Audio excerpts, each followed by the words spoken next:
Hello, I'm going to read the introduction of Why Should You Care? Real life encouragement from real life experience. If you think this book is going to be full of cute and cuddly thoughts and words, think again. This is more like a call to action. Maybe the next one will be bushy tails and butterfly flails. As a matter of fact, why don't I start by saying the following words, expressions, and examples that will fill these pages are directly from my thoughts and experiences. You'll know my style right away if you read my first book, an autobiography, and will want to finish this one as well. I also include my observations of the ever-changing world we live in. That means that the words that are in these pages are from my unfiltered opinions and perspectives. I have debated the things that naturally come to mind when I have time to sit and just think about events happening in our world. I ask myself so many questions about life, rules, governing authorities, health, money, and the economy. When I ponder the way that things are, I answer those questions in a way that makes sense to me. I want to provoke thought and change by expressing what I think others may have rolling around in their minds too. If after you read these words that I'm so proudly sharing with you, no feelings, thoughts, or actions follow on your part, then you're probably not challenging yourself to look through another perspective. To help encourage you moving those thoughts from mind to action, I'm sharing these words as my part in the action. I hope that conversations will blossom, groups will thrive, and people will unite in action to improve our beautiful world. In the following pages, I'm challenging you to reconsider your perspective or challenge me to rethink mine. I think that the laws that were made by our government many years ago, that they weren't made to include all people.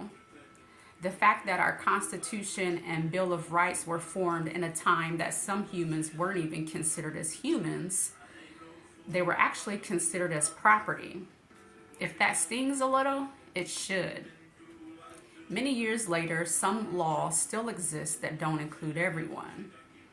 And at times, some of the laws are created, amended, or removed that everyone is not aware of. I think sometimes that our Constitution should be rewritten to represent all Americans, to include all people. So why not put a few people in a room again and do just that?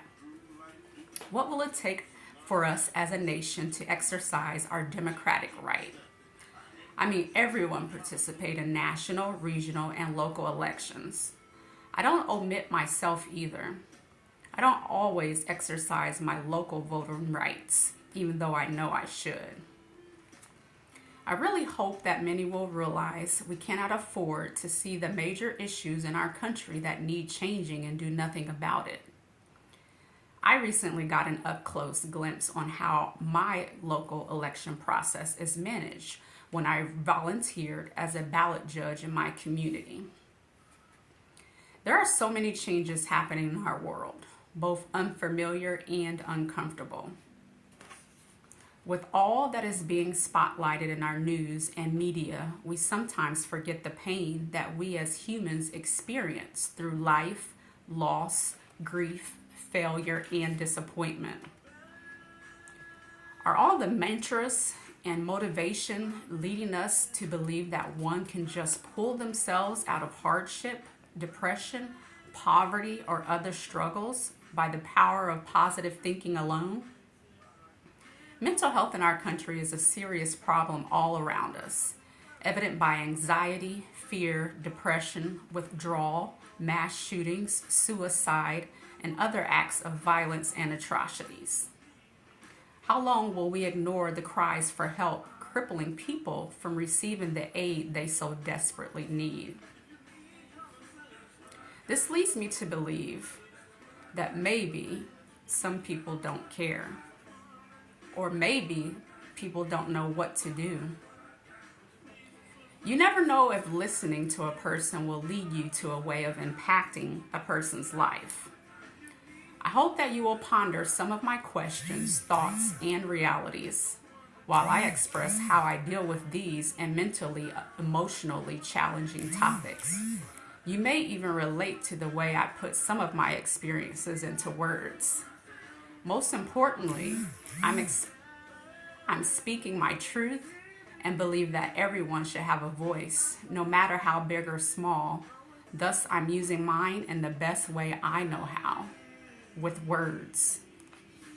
That's just a bit of the introduction of Why Should You Care by myself, Real Life Encouragement for Real Life Experiences, available at pleasantinvestments.com in PDF form or EPUB or audio file if you're a person who likes to listen.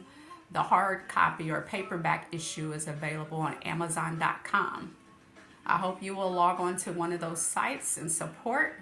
And if you're not a reader but still want to support, you can donate at my website, www.pleasantinvestments.com, and I'll give a copy away. All right, bye-bye.